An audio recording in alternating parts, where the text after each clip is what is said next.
Good afternoon. My name is Megan Cassell. I'm the Senior Director of Policy and Member Advocacy with AAUW. Thank you for joining us today for this post-election conversation regarding the economic future of women under the Trump administration and the 119th Congress. This panel is being hosted by the American Association of University Women, and I will be moderating this afternoon. I do want to note that this conversation will be recorded and uploaded to our website after, after the event. And as the discussion unfolds, if you have any questions for our panelists, please submit them in the Q&A section, and we will answer questions as there is time available.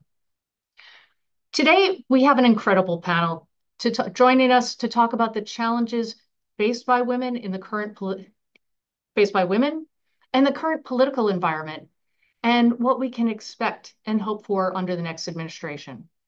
So please welcome my boss, Gloria Blackwell, Chief Executive Officer of AAUW. Gloria's had over 30 years of nonprofit experience and has been a driving force behind successful programs such as AAUW's esteemed fellowships and grants and economic empowerment trainings. AAUW is a nonpartisan leader and innovator committed to advancing gender equity for women and girls through research, education, and advocacy for more than 140 years. We're also joined by Dr. Heather Boushey, who is an economist and a current member of President Joe Biden's Council of Economic Advisors. Dr. Boushey is speaking in her personal capacity today. She's one of the nation's leading influential voices on economic policy, and her work is focused on the intersection between economic inequality, growth, and public policy. AUW has a special connection with Heather, as she is one of the alumni of our prestigious American Fellowships program. And last but not least is Dr. Jamila Taylor, the president and CEO of the Institute for Women's Policy Research, known for her leadership and expertise in maternal health care, reproductive justice, and structural barriers to healthcare access. Institute for Women's Policy Research works to shape policies that grow women's power and influence, close inequity gaps, and improve the well-being of women and families. So with that, let me start off with a question for everybody. We are 2 weeks after the election. The economy received a tremendous amount of attention during the election. What do you see as some of the key issues affecting women's personal economic security? And Gloria, I'll start off with you, and then if we could go to Heather. Thank you so much, Megan. First of all, it really is a pleasure to be here with all of you and with my um, panelists who are here. And we really appreciate you joining us for this very important conversation. Secondly, I do want to lift up that AAUW is recognizing our 143rd anniversary this week. We have been fierce advocates for women's education and equity throughout our history, particularly through our fellowships and grants, of which Megan noted Heather is an esteemed alumna. So moving on to key issues. We know that our economy has never fully supported working women and families. And this is something that, regardless of who's in the White House or in Congress, that we're going to continue to fight for. A key issue that I'd like to lift up is that unequal pay for substantially equal work exists across a wide spectrum of occupations, regardless of your educational level or your geographical location. And it really is contributing a factor to the persistent gender wage gap. We know that according to the most recent available data from the US Census Bureau last year, that on average, women working full-time were paid only 83 cents for every dollar earned by a white man. This lack of pay equity has a huge impact on women throughout their lives. Even women with college degrees, as we all know, graduate to a pay gap and a larger student loan debt burden. And also adding to the ongoing challenge for women's economic security is the fact that working women with children also face a motherhood penalty. That phenomenon by which women's pay decreases once they become mothers. and reduces their earnings on average 15% for every child under the age of 5. And just speaking of motherhood, you know, as a working mom of 3 throughout my career, in addition to the pay gap, women's economic security is also impacted by an ongoing lack of high quality, affordable childcare and the lack of access to paid family and medical leave. And we know these conditions are even worse for Black and Brown women and for women working in lower wage jobs. So the consequences of pay disparity are massive, and they affect women from graduation well into retirement. You know, women are more likely than men to reduce their work hours. They have employment gaps due to having children and other caregiving responsibilities, or leaving the workforce entirely. And all of these have negative effects on women's ability to save for retirement, for example. So the pay gap really collectively, unfortunately, results in working women losing out on more than $1 billion or more, 500 each year. And the gender disparities across, you know, your 40-year career mean that women really have less money for everything, whether it's saving for emergencies, whether it's daily expenses, whether it's starting a business and investing in your retirement accounts. That means that women are losing out on decades of gains and compounding interest. So women encounter a pay gap at every stage of life, but its effects are most pronounced during retirement years. As a result of lower lifetime earnings, women receive less Social Security and pensions as well. And all of these components affect women's ability to require or their quality of life in retirement. Women have only 70% of the income that men have during retirement. So the reality is that given the makeup of the incoming Congress and an inbound administration that seems rather hostile to workplace discrimination laws, we're probably not likely to see much movement at the federal level on pay equity. But however, I think we're encouraged that in the past year, several states have advanced bills that support pay equity through increased salary transparency.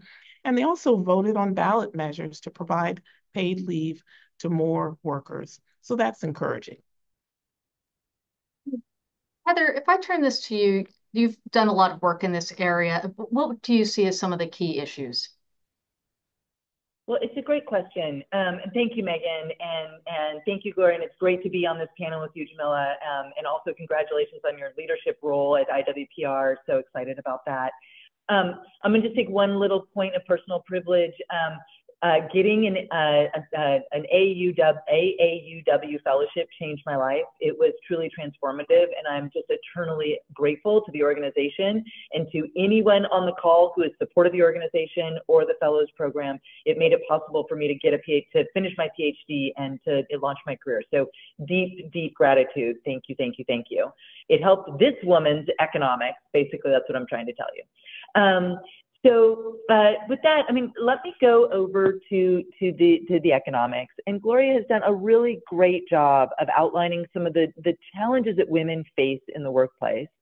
Let me just zoom back out and take a couple of big picture views, and then I want to zoom back in. So first, I mean, one of the most important things is that the economy is working for working people generally, right? If we have high unemployment, if we have, high inequality, then that's going to be even harder on women, and particularly women of color.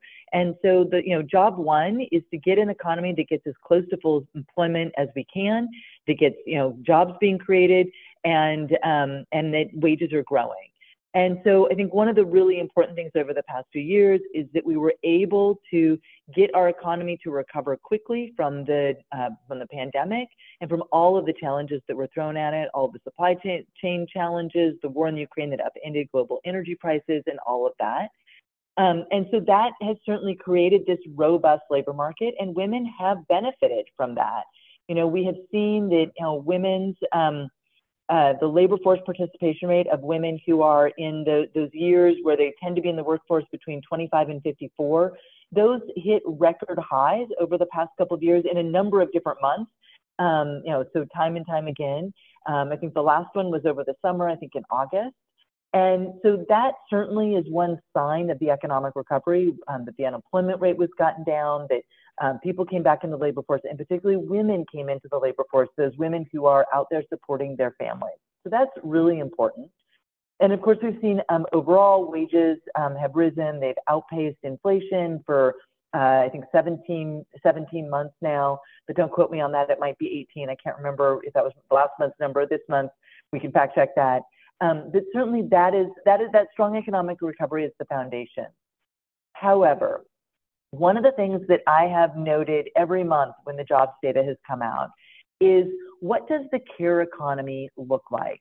And as Gloria talked about, pay equity is so important, access to things like paid family and medical leave, but also access to childcare and home care services, so important for women and caregivers more generally to be able to succeed in the labor market, and important for the workers that hold those jobs and that own those businesses. And of course, the vast majority of care workers are women, disproportionately women of color, and the vast majority of the small businesses in these sectors are women-owned businesses.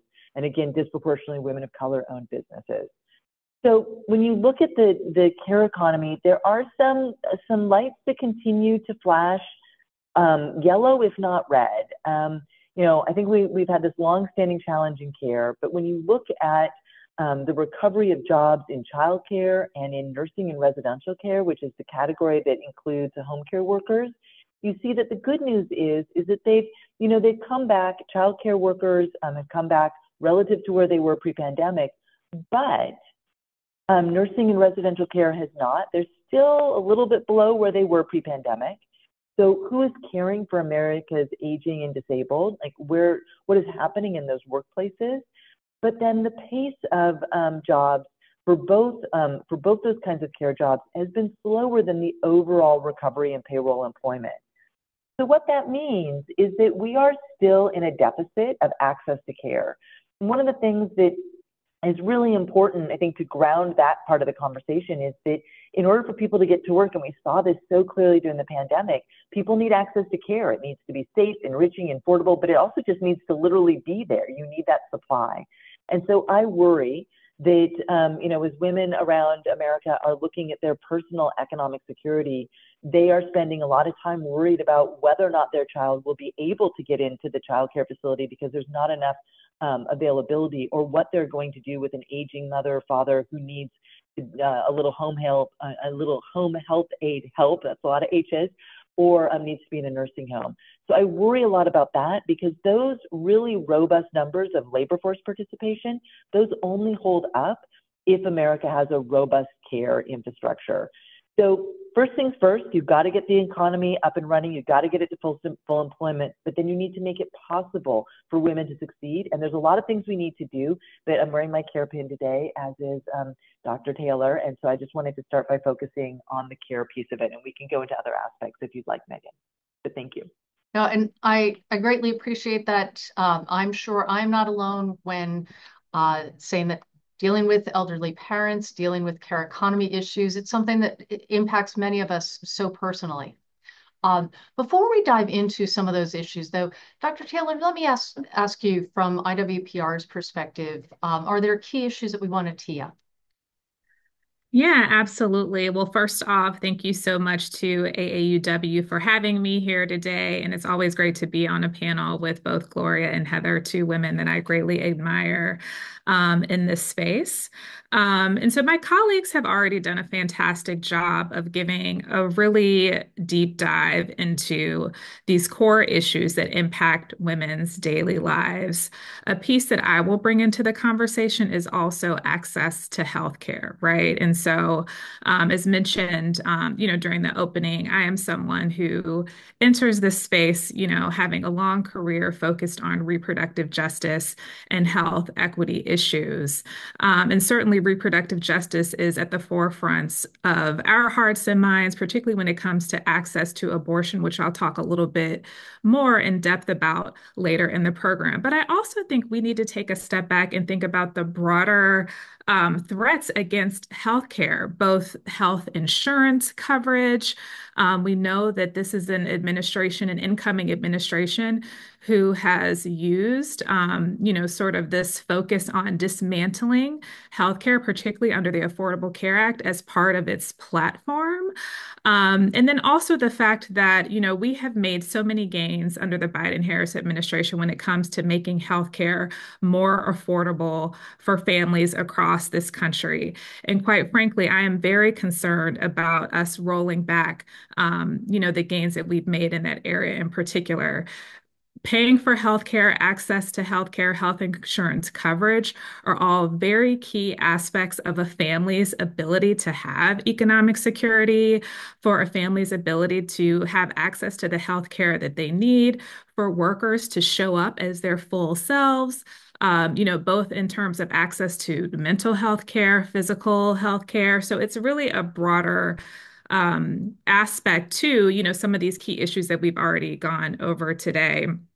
I think another key piece to draw out here too is that women in particular have a very important role in making healthcare decisions for their families, right? Women, are in charge of making 80+% of healthcare decisions for their families. And so any sort of efforts to dismantle the gains that we've made nationally when it comes to making access to healthcare more affordable is really going to have an impact of households across the country. I think another piece that I want to bring in is the issue around immigration, right? We are seeing in the news cycle more conversation about this threat of mass deportation. And while, many of us may not naturally think about that as an economic issue, it very much is an economic issue. If you think about it, being in a family and having the threat of your family being separated or torn apart, what that is going to do to impact the bottom line in terms of, the support that you have coming into your household, the jobs that, your family members currently hold, the impact that it could have on your children's mental health and well-being. I think we need to bring the immigration challenges into the conversation more. And we saw under the last Trump administration how deplorable, efforts were to separate families. And I am really, as a mom myself, I'm really heartbroken about the fact that we are going to be dealing with this yet again. And I think it's important to situate that issue in the context of the economic well-beings of families as well. Well, I really appreciate that perspective. And all of you have alluded to this, but I wonder if we could dig a little bit more, is that given the change with the administration and with Congress, are there particular policies concerning workplace equity that you think may be most at risk? And Heather, if I could start with you on this. Yeah. So that's a tough question because I think that the new administration isn't in yet, so we have to see what they will actually do. So I want to extend some grace and not assume that all the things that this administration did won't be continued. However, I think that I'm concerned on a number of levels, and one sort of note of optimism. I'm concerned that workers will fear more about raising their voice. I fear that overall we won't see the kind of robust enforcement of the laws on the books affecting labor, workers, their rights to organize, and their ability to raise their voice in the workplace without punishment or fear of retribution. And so I worry a lot about that. Unions have traditionally played a role in giving workers those rights, but just moreover in general, even if you folks aren't in a union or choosing that option, feeling that that their voice matters or that the concerns that they are raising matters, I have a lot of fears about that. And I will just note, and maybe others will probably know much more about this than I do, but I also especially have concerns for those younger workers who, maybe came up during the pandemic, don't have as much experience in the workplace, may not have seen this kind of raising of their voice being modeled for them before. And, how does this moment affect them? So I'm particularly concerned about young workers and young women. I am concerned that, here's the thing. the Biden-Harris administration made a lot of progress on care. And I would point to a lot of the things that were done under the American Rescue Plan that, extended subsidies for childcare, that made home care, that really did a lot of things to help families with these kinds of issues. And yet, the child tax credit was not made permanent. Yet, the support for childcare centers was not made permanent. And I worry that we are going to be in a situation where people who have caregiving responsibilities really feel that they are sort of out alone on a boat and they aren't getting the help that they need. Or if they do get that help, it's not enough. And so I have a lot of concerns about that. I do think that, what's been happening in the states provides a lot of hope and optimism in that states have been moving forward on these policies, and we continue to need to focus on that as an area of innovation and progress. But, the flip side to that, of course, is that we're one country, and, workers all across the country deserve access to the same labor standards. And I worry that relying on states doesn't, means that jobs in some states just aren't as good, and that makes it hard to bargain over things that matter. I also worry a lot about the things that have been going on that aren't in law, but that are things that government had been focused on doing. So, for example, the Biden-Harris administration put out, what, is really this very robust executive order that was really focused on making care easier and supporting, veterans who need help with home health aid assistance, improving job quality for long-term care workers, increasing wages for early educators. A lot of things that I think were certainly very important in the moment, but how much of that is sticky? And there are so many people across government that are doing that work every day. And do they have the support they need to be able to deliver for families and for women all across the country? I worry about all of those things, and I worry, because I'm an economist, I'm going to go back to where I started, which is I worry about whether or not we will continue the strength of this economic recovery, and that the strength of this recovery, which has brought a lot of people into the labor market, has pushed towards addressing longstanding inequalities. We weren't going to solve those problems in a couple of years. You have to just keep pushing in the right direction. I worry that that won't continue. I mean, that's a perennial worry for economists. It's literally our job is to, watch what the economy is doing. But I do worry that women will not be benefiting as much. So I'll stop there. Thank you.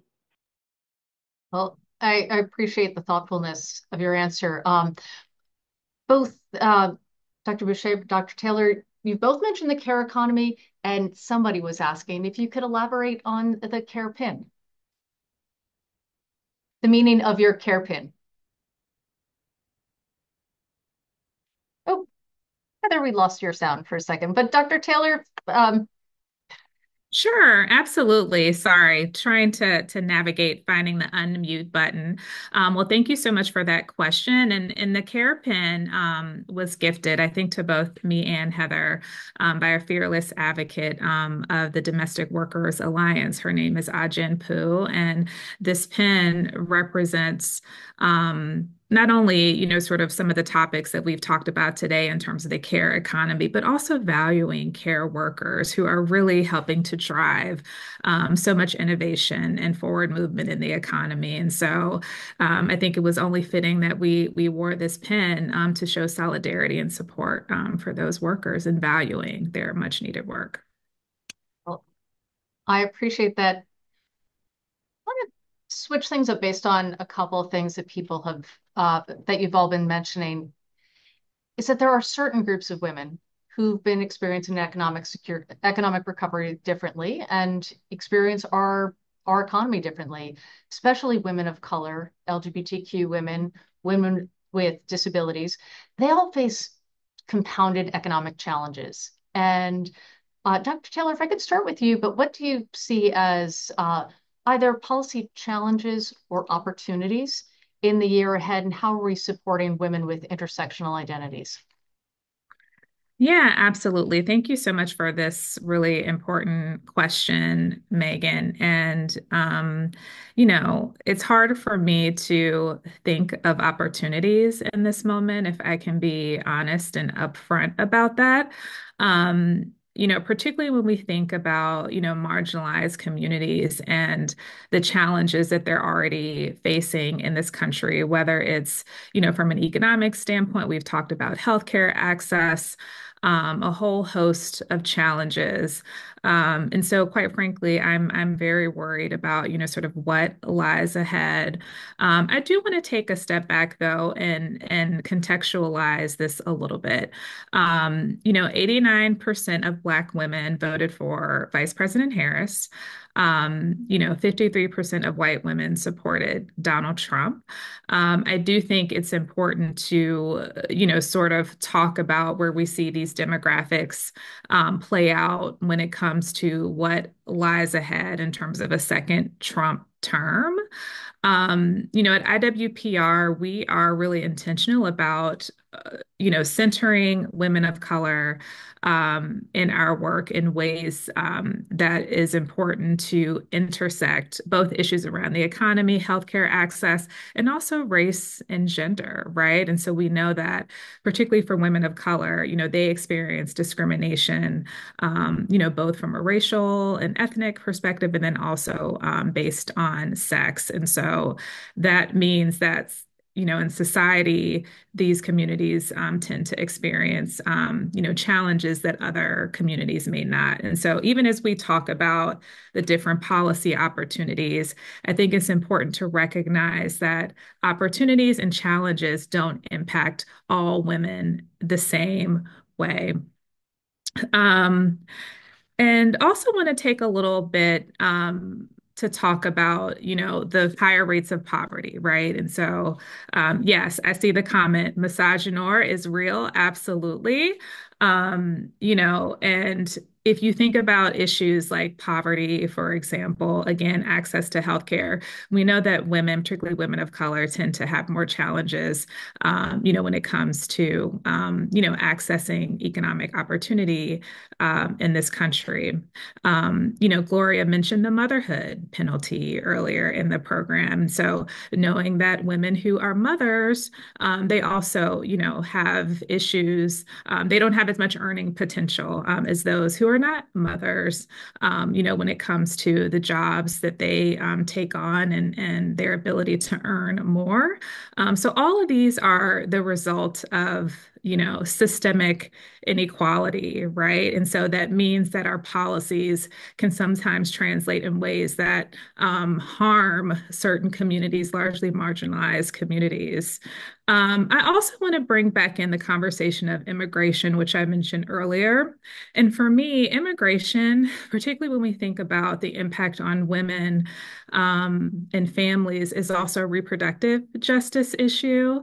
Reproductive justice is a term coined by Black women in the mid 1990s, and it is the ability of women to, prevent pregnancies that they may not want, and for the pregnancies and children that they do bear, to parent with dignity, right? And so it's impossible for you to be able to parent with dignity if you're under this constant threat of having your family separated. And so, again, the immigration challenge is not only an economic issue, but also we need to think about it in the context of reproductive justice.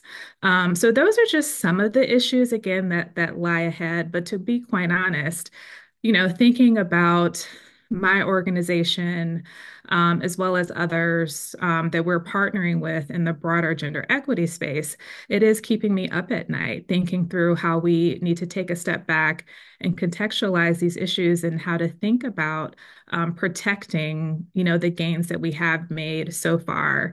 And it's important to do that work through an intersectional lens that does not, discount the racial and economic and sexism, those challenges that particularly women of color face in the economy. Well, and I appreciate you bringing that up. And I think that that is a core piece. I know that some members of our audience right now are wondering what the motivations for different people were for voting for different candidates. And I'm not going to ask you that because I don't expect that we know the minds of everybody who voted in different directions.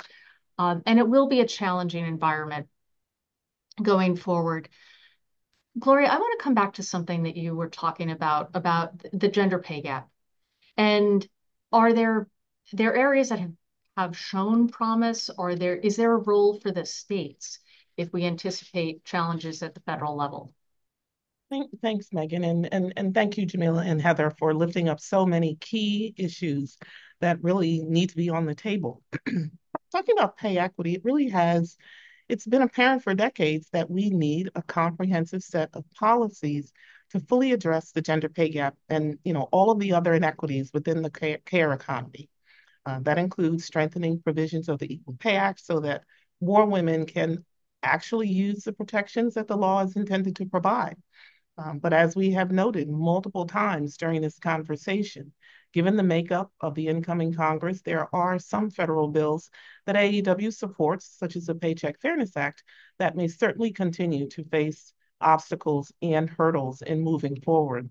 And so, as I previously noted, advancing pay equity is an area where there has actually been real progress at the state level over a number of years.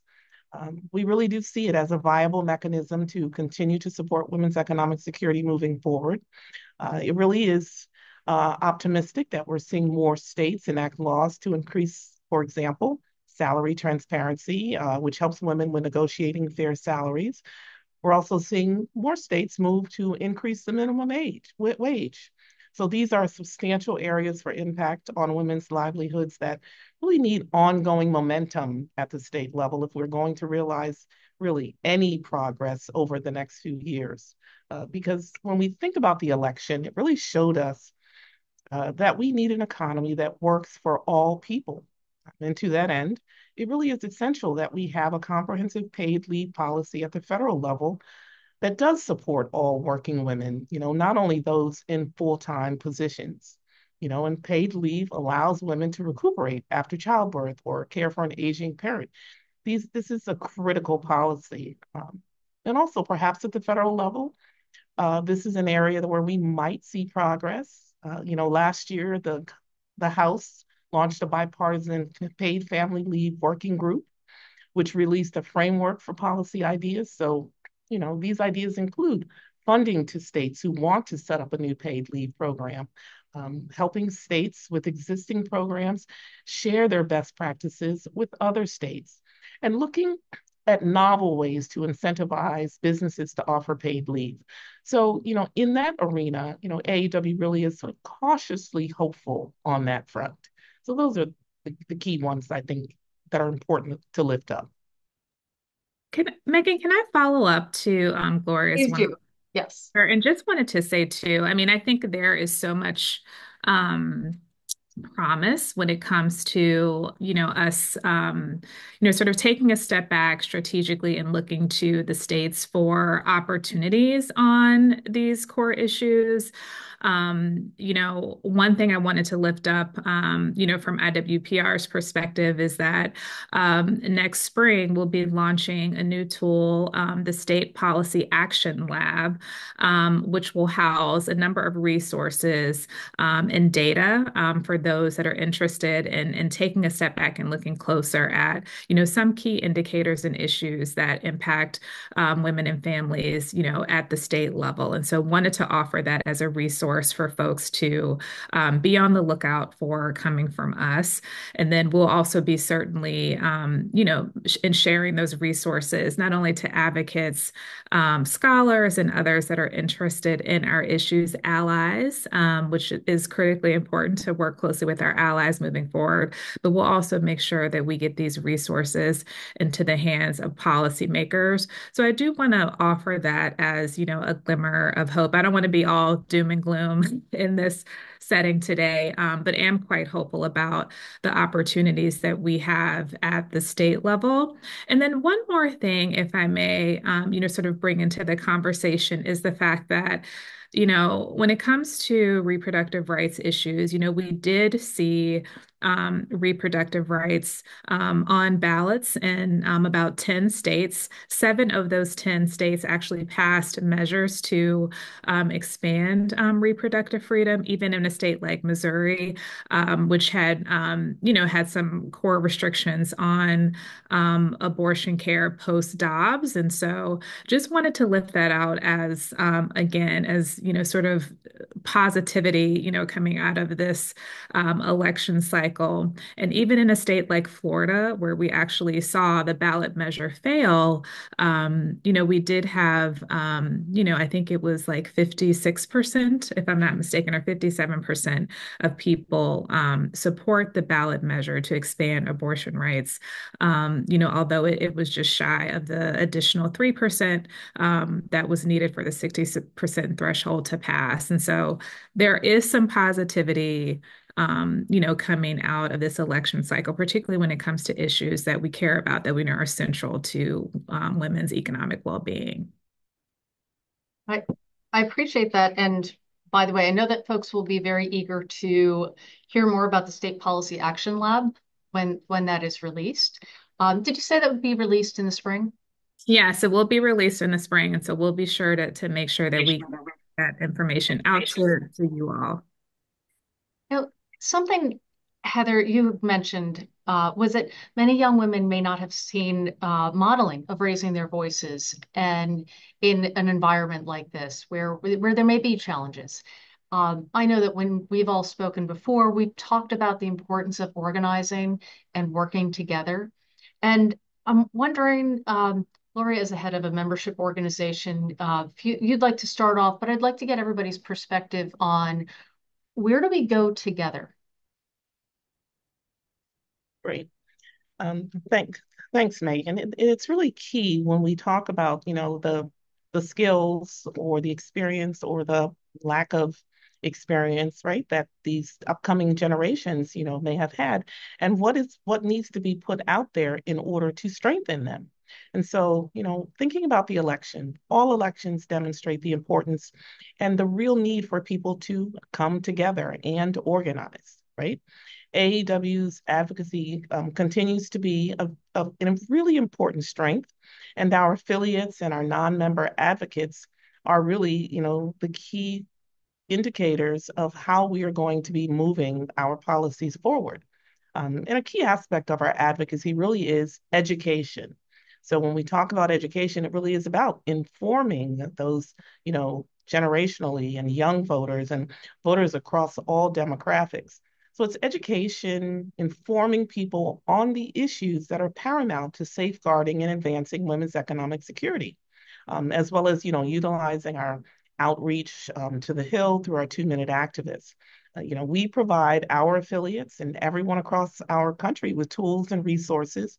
Really happy to hear about the upcoming resource, Jamila, that IWPR is going to be providing for everyone. And it's not just about the resources, it's also urging them to partner and, and disseminate them within their respective communities, and do that outreach. And we're really just extremely proud of the impact, that the concerted efforts of our affiliates had on the state-focused issues, as we mentioned before, whether it's paid leave, pay equity, or abortion access in the election, because it really demonstrates the power of grassroots advocacy. And is this post-election political climate the ideal one that we envision to advance women's economic security? I'm sure we all agree that it probably is not, but we do want to have and hold on to a glimmer of positivity and hope. Moreover, for AAUW, in addition to pay equity, education really is a key factor for our advocacy. The election showed us also that there were real partisan divides between people with college degrees and those without a degree. But given the importance of a college education for increasing women's economic opportunity and power, especially for women of color, individuals and organizations like AAUW really need to work across communities to lift up the ongoing threats against higher education and its enduring and life-changing value versus, the current way that it's being demonized. We spoke earlier about AAUW's fellowships and grants. They really are life-changing support for a stronger pathway to economic security. And in the higher education space, during this particular education election cycle, AAUW really did do outreach to college women and women on campuses in order to increase their education and increase their knowledge of the key issues that may indeed have an impact on their future, and on their present state. So I think those are really important. Thank you. And Dr. Boushey, about Dr. Taylor, I'm wondering if you have other thoughts about what role individuals and organizations can play in both safeguarding the gains we've already made and protecting what's possible. Stab at that, and then let Dr. Taylor go. I mean, I would say a couple of things. I mean, one is it's so important the work like AAUW does, like the Institute for Women's Policy Research does, to document what has happened and what the trends, like what the research shows, what the trends are, what the policies were and are. That is, I think, incredibly important. You know, and I'm not the organizer here, so I will leave that to those who have membership organizations. But I think that one of the things that I often think about is the intersection between how we support women and girls in education, and the larger economic issues.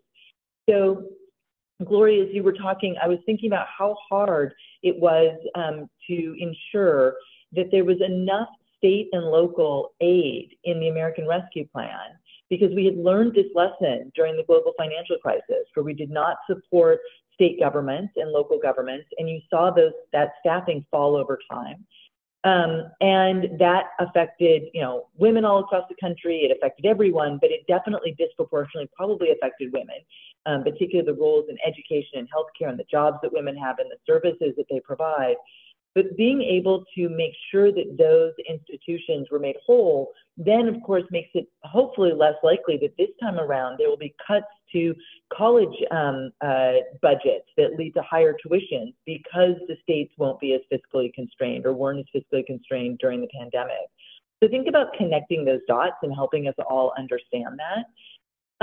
I also wanted to know, you know, one of the things that I have been traveling the country a lot to learn about, you know, what's happening in the economy. And in many of the places that I've gone to, I've been able to talk to both people that were doing new investments in manufacturing or infrastructure or clean energy, alongside the connective tissue between that work that is being built and what is happening to the workforce development system overall. So either the university and or folks, you know, thinking about community colleges and apprenticeships and other forms of training. And you know, one of the things I will be watching, I'm not going to call it a hope or a fear, because it goes to it's a hard moment. But one of the things I'll be watching is, are we making sure that those opportunities continue to be available to as many people as possible? And, you know, I was thinking as I was preparing for today about some of the things that I saw happen over the past couple of years, you know, where a lot of focus on making sure that workforce development programs for jobs that don't traditionally employ women, that really making sure that those are focused on including women in those programs. And some of that is making sure they have access to care. Some of it is how you're recruiting, you know, different folks for those apprenticeships or job training programs. But, you know, there's a lot of different ways that we need to think about the challenges ahead of us. And there's a lot of different ways. And I know that we are here today with the American Association of University Women. So I'm bringing in the women that may not go to college, but thinking about how we make sure that that is still a part of our conversation, a part of our education conversation. And then acknowledging that there are economic opportunities out there, particularly in a time when there's increasing demand for construction workers and manufacturing jobs, if that presumably, hopefully continues.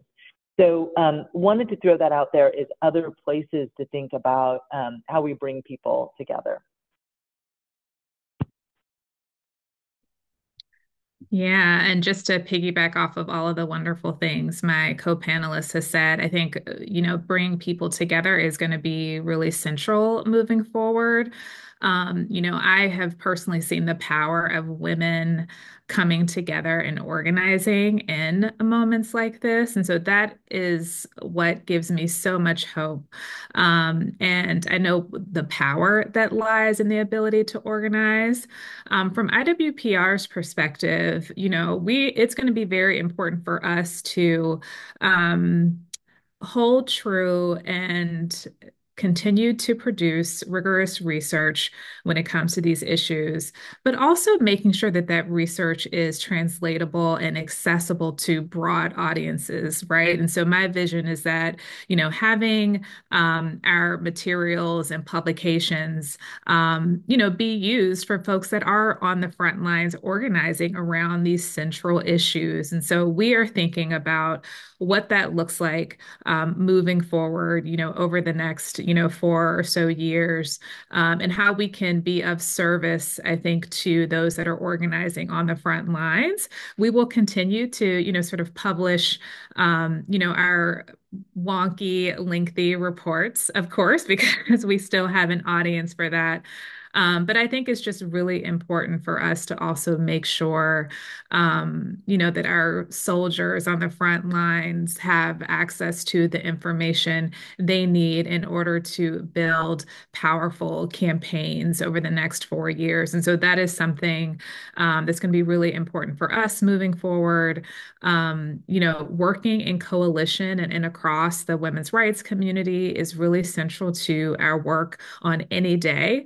And so I think in this moment, we need to band even closer together and work in lockstep, to move forward and not only beat back any efforts to dismantle the gains that we made, but also where there are, some glimmers of hope when it comes to, putting into place opportunities or new policy solutions for across these issues. I think that's going to be really important. And then I'll also just add to that IWPR will also be releasing our first ever federal policy agenda. And that's going to be coming out early next year. And again, really thinking strategically about holding true to those issues that we all care about, what we've talked about today: paid leave, pay equity, access to childcare, reproductive justice, but also taking a step back to think through, what are some of the opportunities to work with folks on both sides of the aisle when it comes to issues that are really central to the lives of women and families. And I do want to lift up the work that your organization has done. As a professional wonk, I appreciate the lengthy reports. So, and there have been a couple of questions from folks on the call who are asking about what are things that they can do. And I highly recommend looking at some of the reports that you all have put out about policies that work at the local level and beyond. We're coming short on time. Gloria, I do have another question for you because we've mentioned education as a gateway for economic security, as a path for economic security. And there have been some concerns raised from some of our attendees about what we saw in Project 2025 and people calling for the dismantling of the Department of Education, and wanted to just ask if you had some thoughts on that.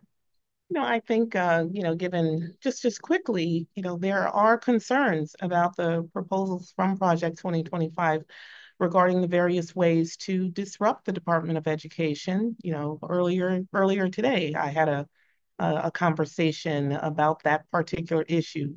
The department, we know, plays a large role in student loans and discrimination policies, including Title IX. We know that the department cannot be dismantled without Congress, but there are ways to make things very challenging, whether it's through funding and executive orders. So, that is something that AAUW will certainly, keep our eyes on. And also, the Department of Labor was planning to do a rulemaking process regarding, better workplace data collection. This is now on hold. So, the lack of data, the potential for incoming administration not aggressively fighting for enforcement actions, including enforcement of the Pregnant Workers Fairness Act, are really, potential challenges. So whether we, are confident that, there may indeed not be, a laser focus on these particular issues, we know that they have arisen in the past. Dismantling the Department of Education is certainly something that has come up, throughout the years, and it certainly hasn't happened yet. But it is something that we need to keep an eye on because of the impact on students and their ability, to move forward, in their educational pursuits. It is something that we know, has true impact on the economic progress for women in particular. And it is something that we're going to make sure that, it may indeed be very challenging, but we remain optimistic that whatever direction it goes in, AAUW is going to step up and make sure that we make our voices heard and known, and really do push back on something that really may have a detrimental impact on women's economic security, for sure. Well, appreciate that. And I'm just keeping an eye on some of the questions that have come in, but I recognize that we're closing in on time, and I just wanted to make sure that there was an opportunity to ask each and one of you that there has been a lot of anxiety about the election. There's anxiety from our audience. I know that our organizations are all thinking about where we are going next. Dr. Boushey, folks are eager to know what your next steps will be. But what, as individuals, how would you encourage our participants to, what would you encourage our participants today to do as we prepare to move forward and navigate this evolving political landscape? And Dr. Taylor, if I start with you. Yeah, absolutely. Well, first off, I just want to say that if you are a part of this webinar, you are already an important component of the movement forward, and you're continuing to center women in the work that you're doing. So I want to say thank you to those that are here today and the work that you're already doing as individuals, which is so important.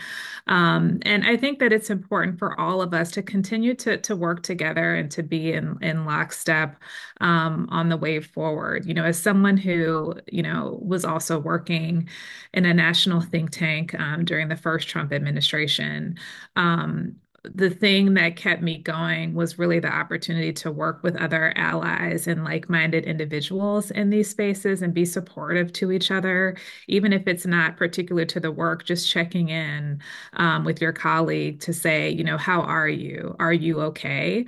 And then also making space for rest and recovery, because this is a marathon and not a sprint. There are moments throughout history, throughout any sort of movement building work, where we have moments where we may not have all of our friends in power per se. And it's incumbent upon us to keep moving forward and to work together as much as possible. Thank you for that. Dr. Boushey, do you have some closing thoughts on what recommendations would you have for folks on the call?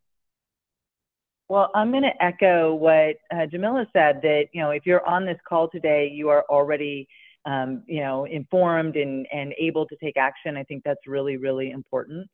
I also think that, what we saw in the prior Trump administration is that there were moments when families were separated, where things happened that I think were very traumatizing to people, and making sure that we keep people close and acknowledge that this could be tough for, even if it's not tough for us personally, acknowledging that it could be tough for others, and extending that grace and that compassion, I think feels really important. If there was one thing that I feel like I learned over the past 8 years, is that compassion is probably the first thing that we need to be thinking about if we want to get through this together, because there's a lot of challenges coming our way. But I think that the other thing is that we each have a lot of agency in our own organizations, in our own lives, to lift up the work of women and women of color, and mentor people and promote them and give them the opportunities that they deserve. and need. And so, there's also all the little things that we each do every day, but we can't give up on national politics. And, there's been a lot of discussion here about states, and we also can't give up on states. And so I think there's a lot of work to be done to think about what is happening in our own communities, in the cities and towns and rural areas in states, as well as continuing to think at the national level. But don't forget that democracy has many, many layers of governance. Thank you. Thank you. And Gloria, if I could give you the last word. Sure. I think that obviously, Heather and Jamila, we are certainly a trifecta. I agree with everything and co-sign everything that you have put forth. And from my perspective, I think it's important that folks don't panic. We know that there are going to be serious challenges, but we need to be strategic about where and when we fight because there will be many attacks.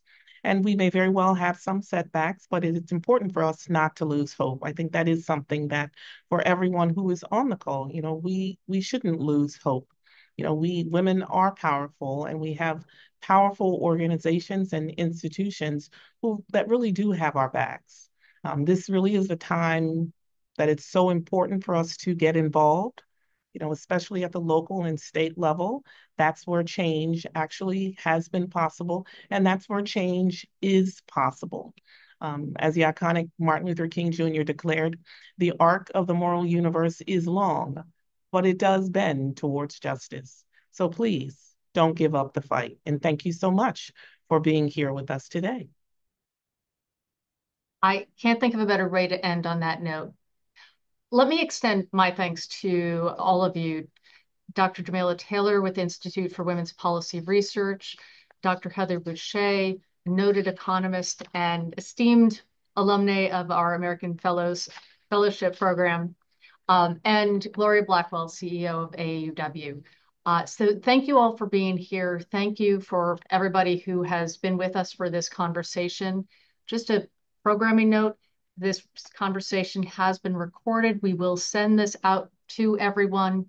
But thank you for your time and thank you for your continued advocacy for women's economic security.